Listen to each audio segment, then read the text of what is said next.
Ito na guys yung wallet na sobrang ganda sa TikTok, no, 'di ba? So viral siya, 'di ba? Ito yung wallet. Kaya nag-order tayo. Sobrang maraming lagayan, no? Ito siya. Guys, ito yung wallet, pakita nyo. Napakaganda, 'di ba? Sa TikTok order tayo.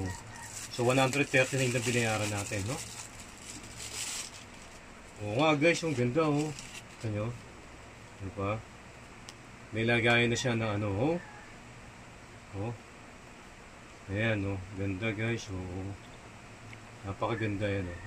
Nilagayan siya ng mga credit card, ID, yan, oh. Ito. Tapos dito guys, lagayan ng bariya. Ayan, oh. Bariya, ayan, oh. Diba? Tapos dito, pwede mo lagay yung picture ng anak mo, diba? Dito sa kabila. Dito, lagayan ng picture ng kung sino man pwede ilagay, di ba? Yan, di ba? Pwedeng yung girlfriend mo, like yun, o asawa mo, di ba? Ito, dito yung mga anak mo, di ba? No? Napakaganda guys, so sobrang guys. Ano pa hinatay nyo guys? So magpa-deliver na kayo guys, hanggat mura pa. Yun lang guys. Thank you for watching.